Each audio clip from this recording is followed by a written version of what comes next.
Welcome. I'm going to be talking about Harlington-Straker Studios. Specifically, what's the Harlington part? There are a variety of theories about this. I'm going to talk about the ones I'm aware of and then what I personally think. We will start with the technical manual. Highly recommended book. It's awesome. Commander Straker serves as the public face of the studio, attending the occasional press junket and sometimes hosting studio tours to offer plausible deniability as to his actual role. Much of the film work is conducted by the company's other partner, Harlington, a manufactured identity used to disguise a small team of analysts who endeavor to choose those movies that best help to maintain SHADO's cover. It then goes on to explain that they're trying to do movies that aren't that good because they don't want to get a whole lot of press coverage, but at the same time, they have to look good enough to remain outside the pockets of low-budget clients. Basically, this is propounding that Harlington is seen as a person, just like Ed, only you never actually see them. It's really just shadow personnel. A job I would not mind having, by the way. Oh, what do you do? At SHADO. Oh, well, I read movie scripts and decide which ones we're going to produce. The H department? I don't know. Anyway, that is one theory. There is another, and that is that it is referring instead to the location in Wessex. And this theory has started because we have an actual scene in E.S.P where there is a script sent to HS Studios, and we get an address. Harlington-Straker Studios, Harlington West, Wessex. And Harlington dash is a location, Straker is the person. And that way no one really asks why there's no Harlington. You're just like, oh, there's not a person, it's just where the studios are. I would say this is one of the more popular theories that I've seen out and about in the UFO Facebook groups and so forth. And there's nothing wrong with having this theory. In fact, there is an actual Harlington that you can go visit. So which theory do I think is correct? Well, I have a third one, and mine is that they're both right. I believe the technical manual, it makes logical sense, and the first few times I heard Harlington-Straker, it sounds like two different people. And yet, yes, we see in E.S.P it's definitely at Harlington. And you might be thinking, well, that just sounds confusing. I used to live in Marin County, California. Back in the day when I was there, George Lucas was in his heyday, and we had Lucasfilm out on Lucas Valley Road. So I grew up with this concept that if you have a big filmmaker like George Lucas, that they look for a location that matches their name. It was seen as completely normal. Lucasfilm is on Lucas Valley Road, of course. And so when I heard both of these theories, my reaction is, why not both? We can have this fake Harlington and have it in Harlington.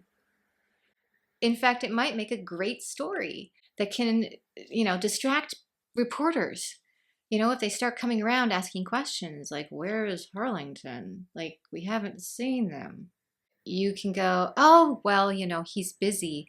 But really fun fact, did you know that we chose to start Harlington-Straker Studios in Harlington to match his name? Isn't that so cool?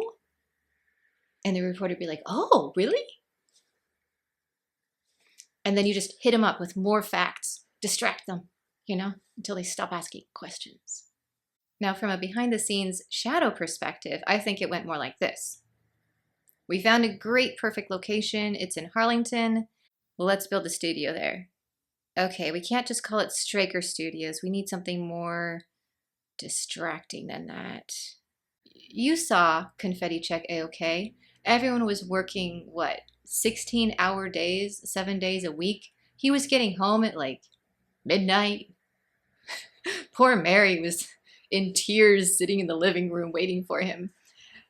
They were all very sleep deprived and mostly concentrating on getting the computers running and, the actual SHADO stuff. So when someone came in and was like, what are we naming the studio again? They're like, I don't know, just call it Harlington or something. Okay, so if we reroute that, we can get into the other system. Pretty sure that's how it happened. This does bring up a fun point, though.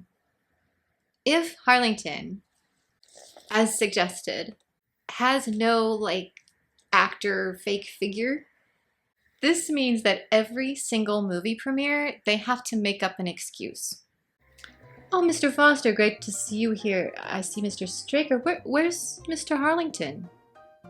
Oh, I'm sorry. He had way too much to drink at the editing wrap party. I think he'll be hungover for a few days. Mr. Straker, it's great to see you here on the red carpet. Where's Mr. Harlington? Oh, I'm afraid that his date had food poisoning from the restaurant we were at this evening. And of course, him being quite the gentleman, he took her straight home and will probably be with her the rest of the night. Alec Freeman, we look forward to your performance in the film this evening. Where's Mr. Harlington? Oh, of course he's here tonight. He's right over... Oops, he was right there. I'm sure you'll see him inside. Ah, Mr. Foster, good to see you here. You look absolutely fetch. Love the gold lame. Out of curiosity, are we going to be graced with the presence of Mr. Harlington here this evening? And if so, what designer is he wearing? Wow, thank you. I know. My outfit is super, super fetch. Yeah. Look at this medallion. If you excuse me, I gotta get back to my date. Yeah. What was her name? I forget. Freeman, who am I dating right now? Never mind, I'll think of something. Anyway, that is my headcanon for what really goes on, and I would give anything to have a UFO episode of them trying to explain why he never shows up. Let me know in the comments, do you think it's referring to a location, the fake persona, both, or do you have a fourth theory? Interceptors, immediate launch.